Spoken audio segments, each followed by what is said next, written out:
Bismillahirrahmanirrahim. Assalamualaikum warahmatullahi wabarakatuh. Bertemu lagi dengan Bu Rosita. Hari ini kita akan belajar teman-teman bagaimana sih sifat-sifat bunyi.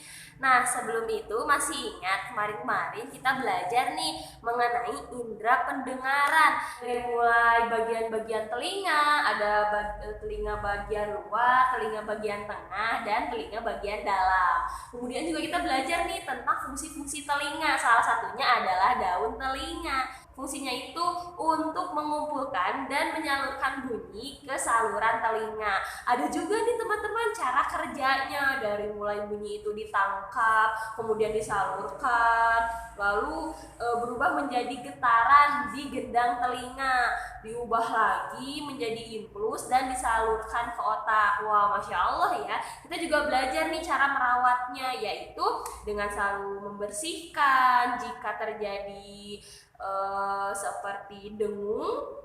Nah, kita bisa langsung pergi ke THT.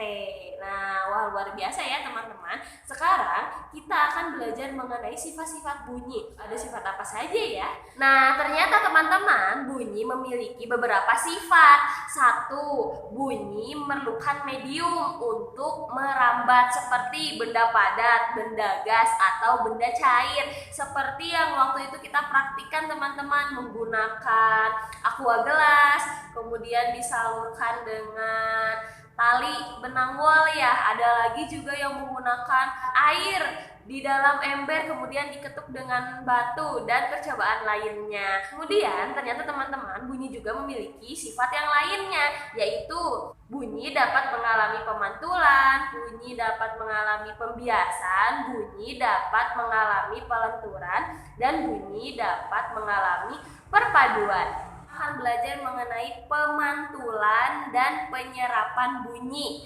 Nah, yang pertama, bunyi dapat dipantulkan. Maksudnya apa ya teman-teman?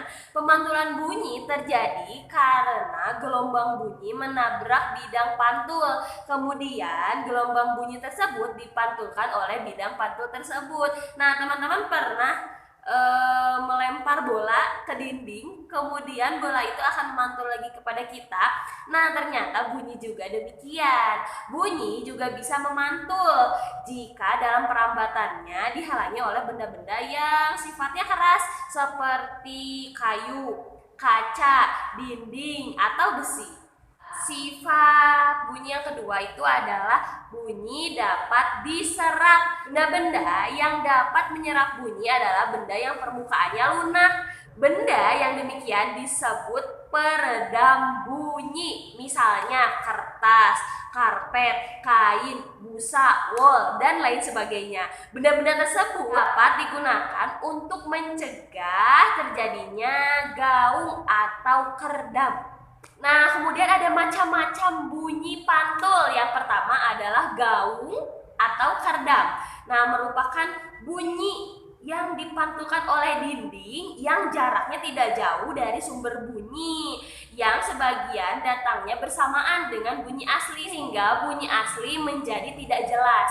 Gaung atau kerdam biasanya terjadi di bioskop, di studio rekaman, kemudian di studio radio, dan lain sebagainya. Untuk menghindari terjadinya gaung pada dinding gedung, biasanya dilapisi bahan yang dapat meredam bunyi, misalkan kain wol, karpet, karton, gabus, dan lain sebagainya.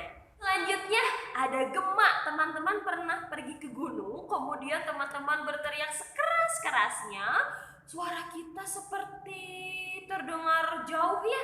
Nah, itu disebut dengan gema. Gema terjadi ketika bunyi pantul dapat terdengar dengan jelas seperti bunyi aslinya, karena antara bunyi pantul dengan bunyi asli tidak saling mengganggu. Hal ini dimungkinkan jika jarak antara dinding pantul dengan sumber bunyi jauh. Kemudian bunyi akan berjalan menempuh jarak yang jauh. Waktu yang digunakan untuk memantul juga lama.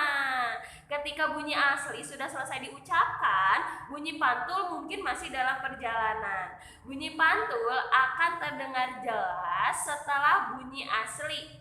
Nah, hal itu disebut dengan gema. Nah, gimana teman-teman? Tadi penjelasan mengenai sifat-sifat dari bunyi, kemudian juga macam-macam bentuk pantul. Jadi kita tahu ya sekarang ternyata bunyi itu juga bisa dipantulkan dan bisa juga dikedapkan seperti di dalam studio tadi. Nah, sekarang teman-teman boleh menyebutkan di kolom komentar di bawah ini. Tadi Buro sedikit menjelaskan mengenai sifat-sifat bunyi. Kira-kira sifat-sifat bunyi apa saja ya?